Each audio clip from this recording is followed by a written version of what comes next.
வடக்கு மாவட்ட செயலாளர் ஜமுனா.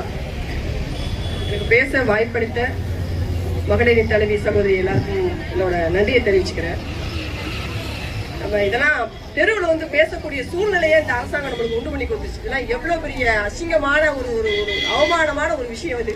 இங்க நிக்கிற எல்லாருமே இப்போ பெண்களை விட ஆண்கள் தான் தன் பெண் பிள்ளைங்களை வீட்டுல அவ்வளவு ஒரு அன்போடைய பாசத்தோடைய தன்னோட குல தெய்வமா வணங்குறாங்க பெண் பிள்ளைங்களை.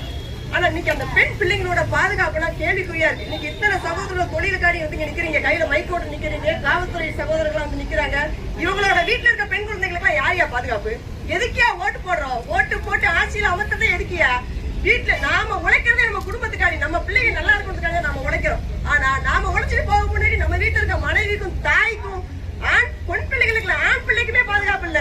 இதே சமீபமா கோயில்பேட்டில ஒரு 3 வயசு ஆண் குழந்தைய கற்பழிச்சிட்டாங்க ஒருத்தர். கேட்டா மது போதையில இருந்தேன், கஞ்சா போதையில இருந்தாங்க. இதுக்கெல்லாம் யாரையா காரணம்? ஆட்சி நடத்துறவன் கட்சியில இருக்கிறவன் எல்லாருமே போதை பொருளை விற்பனை செஞ்சா காவல்துறை நண்பர்கள் எங்க போய் அவங்களோட பணியை செய்ய முடியும்? போய் யாரையாச்சும் போய் கை வச்சா ஏன் நம்மளுக்கு விட்டுருக்கிறாரு ஸ்டாலின் ஐயா.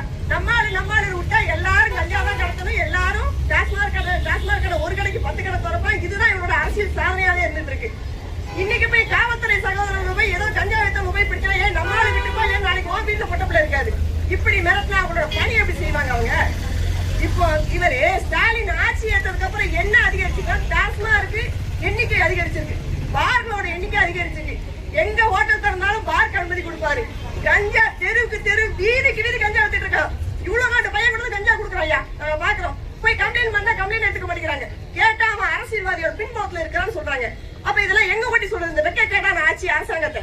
ஆனா மக்கள் நாமெல்லாம் இனிமேலும் விழுத்துக்கிடாம இதே அரசாங்கம் இந்த உதய சூரியனுக்கு தான் ஓட்டு போடுது. நம்ம குடும்பம் எல்லாம் நாசமா போயிடும். ஒவ்வொரு வீட்லயும் பெண் இருக்காங்க, தாய் இருக்காங்க, ஆண் பிள்ளைகள் இருக்காங்க. பெண் பிள்ளைங்களை நல்லபடியா வளர்த்து கட்டி கொடுக்கணும் தான் நாம ஓடுறோம், சம்பாதிக்கிறோம். ஆண் பிள்ளைங்களை ஒழுக்கத்தோட வளர்ச்சி நம்ம குடும்பத்துக்கு தூணா நிக்கணும், நம்ம பேரை சொல்லணும், நம்ம குடும்பத்தை காப்பாற்றணும். நம்ம ஆண் பிள்ளைகளை வளர்க்கணும். ஆண் பிள்ளைகளை போதை கடுமையா வைக்கிறாங்க, பெண் பிள்ளைகளை கற்ப சூறையாடுறாங்க. வீட்டை தாயை கூட பெரியவங்களை விட்டுட்டு போனா கூட கையை பிடிச்சி இருக்கிற நிலைமை தான் இருக்கு.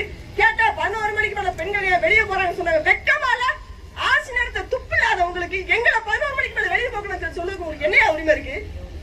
நாட்டை சீரா வச்சுட்டு இருந்தா உங்களுக்கு ஓட்டு போட்டாங்க. ஆனா நாட்டை சீர்கெடுத்து குட்டிச்சோறு ஆக்கி வச்சிருக்காங்க.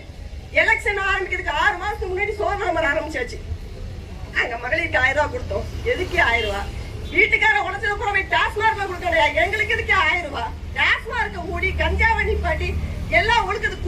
ஒரு குடும்பத்தோட வளர்ச்சி தான் ஒரு நாட்டோட வளர்ச்சி. ஒரு நாட்டுக்காண்டி மனுஷன் தூங்காம உழைச்சி இருக்காங்க நம்ம பிரதமர் நரேந்திர மோடி. இன்னைக்கு பக்கத்துல இருக்க நாடுலாம் பார்த்து 5 நாள் நடுங்கிற நம்மள போய் எட்டி நிக்கிறோம். இன்னைக்கு வளர்ந்து நிக்கிறோம்.